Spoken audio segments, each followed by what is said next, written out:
लोकांना भाषणामध्ये मराठी भाषेचे प्रत्येकजण वेगळे वेगळे अर्थ काढतो. जेव्हा मी भिकारी हा शब्द उल्लेख केला त्यामध्ये आपण जर अधिकृत माहिती काढली पोलीस स्टेशनकडून तर मागच्या 3 वर्षामध्ये जवळपास 4000 भिकाऱ्यांना या ठिकाणी पोलिसांनी अटक करून न्यायालयापुढे हजर करून त्यांना सुधारगृहामध्ये पाठवलेलं आहे.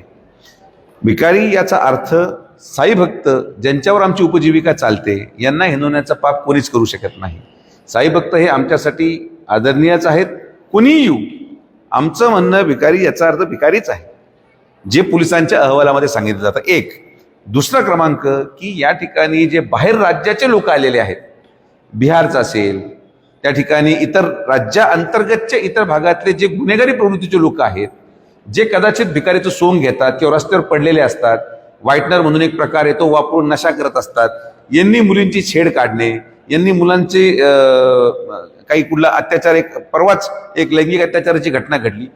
मला शिर्डी विधानसभेमध्ये माझ्या महिला भगिनी सुरक्षित ठेवण्याचा पूर्ण अधिकार आहे आणि म्हणून मी परत एकदा संस्थांना विनंती करतो की हे जेवणाचं प्रसादालयाचं जे भोजन आहे याला 10 रुपये करण्याचा उद्देश एवढाच की जेवणाचं मूल्य केलं जाईल, जेवण वाया जाणार नाही.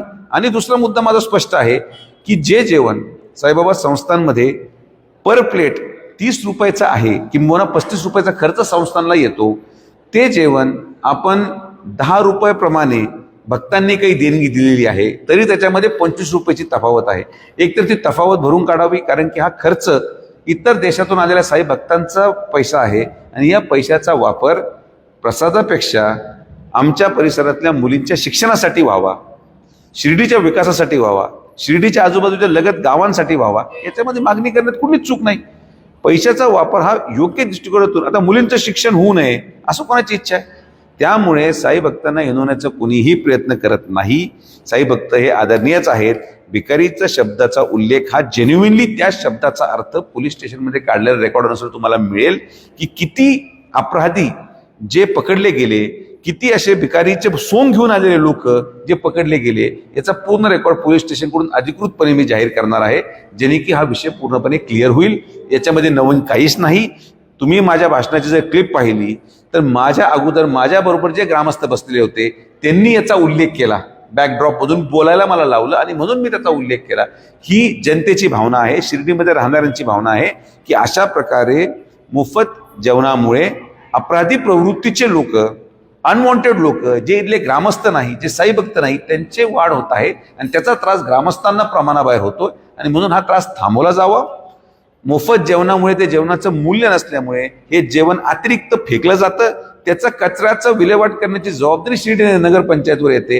तो भार कमी व्हावा आणि जेवणाचं मूल्य हे 10 रुपये म्हणजे मोफतच आहे, पण 10 रुपये ठेवल्याने त्या जेवणाचे योग्य ते मूल्यमापन केलं जाईल आणि संस्थांचा जो पैसा, जो खर्च होतो तो योग्य ठिकाणी वापरला जाईल, असं आमची त्याच्यामध्ये भावना आहे.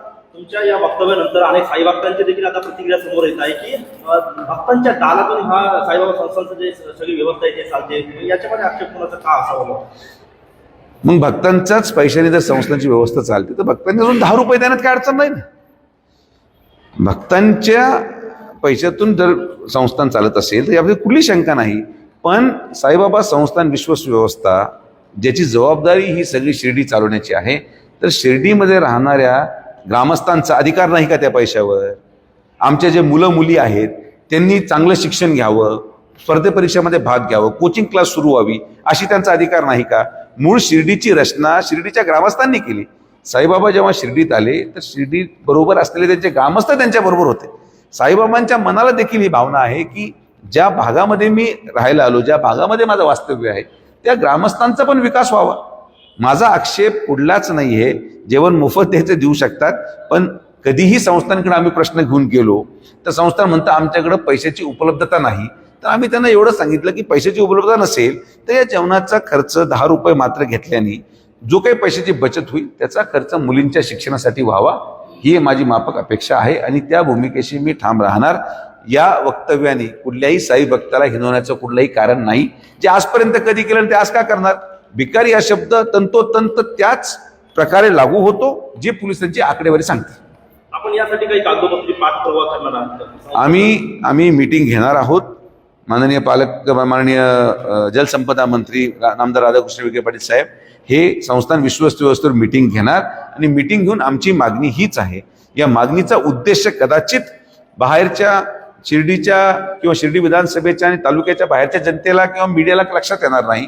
आम्ही जे सहन करतो शिर्डीमध्ये वाढत्या गुन्हेगारीचा परिणाम, आज आम्ही किती जरी मोठे झालो पण जर माझ्या मुली सुरक्षित नसतील तर मग माझ्या मुली सुरक्षित ठेवण्यासाठी जे बदल संस्थान विश्वस्त व्यवस्थेमध्ये करणं आवश्यक आहे ते बदलाची मागणी आम्ही नागरिक या नात्याने करत राहणार. कारण की आम्हाला इथं राहायचं आहे. इतर लोक एक दिवसासाठी येतात निघून जातात, पण आम्हाला राहायचं आहे, आमच्या लोकांना राहायचं आहे आणि म्हणून मला त्यांना सुरक्षित ठेवणं क्रमप्राप्त आहे. माझ्या बोलण्याचा अर्थ साई भक्ता नव्हते, माझ्या बोलण्याचा अर्थ भिकारीच होता आणि त्याचा परिणाम, त्याचं प्रूफ हे आपल्याला डेटा रेकॉर्डमधून मिळेल. दादा, तुम्ही पण साईबाबा संस्थांच्या प्रसादालयामध्ये अनेक वेळा जेवण केलेलं आहे, आम्ही पाहिलेले आहे. कसं पाहिजे तरी असं वक्तव्य? मी शिर्डी प्रसादालयामध्ये गेल्यानंतर 50 रुपये भरून जेवण करतो. माझ्याबरोबर जेवढे कार्यकर्ते असतात, जेव्हा मी कधी गेलो, मी पैसे देऊन, तिथं 2 प्रकारचे जेवण आहे, ते खाली आणि एक वरती पेड जेवण आहे. मी पैसे देऊनच आजपर्यंत जेवण केलेलं आहे. मी कधी एखाद्या गोष्टीचा मी दावा करत असेल तर त्या गोष्टी पण मी तंतोतंत पाळतो. आणि माझं एक स्पष्ट मत आहे, शिर्डी संस्थान देवस्थान हे देशातलं सगळ्यात 2 नंबरचं देवस्थान आहे. 1 नंबरचं कोणतं तुम्ही सांगा? तिरुपतीचं आहे. मग तिरुपतीमध्ये गेल्यानंतर तुम्हाला मोफत भोजन मिळतं का? तिरुपती देवस्थान हे मोफत भोजनाची सेवा देतं का? तर तुम्ही गोष्टी तुलनात्मक केल्या पाहिजे. माझा उद्देश एवढाच आहे की जेवणाच्या अन्नाला मूल्य मिळावं, हीच त्यामध्ये इच्छा आहे. मी स्वतः प्रसादालयामध्ये जेवताना पैसे भरून जेवणारा माणूस आहे आणि त्यामुळं मी याच्या होणारे फायदे तोटे या सगळ्या गोष्टींचा विचार करून माझं वक्तव्य केलं. यामध्ये कोणाचीही अवहेलना करण्याचा कुठलाही उद्देश नाही. साई भक्त हे आमच्यासाठी सर्वोपरी आहेत, कारण की साई भक्त आल्याशिवाय आमचं प्रपंच चालू शकत नाही, दुकानदारांचा प्रपंच चालू शकत नाही. म्हणून त्यांचं स्वागत आहे. पण या प्रक्रियेमुळे ज्या गोष्टी चुकीच्या घडतात त्याच्या विरोधात मी 100% बोलणार आणि त्या विषयावर मी ठाम आहे.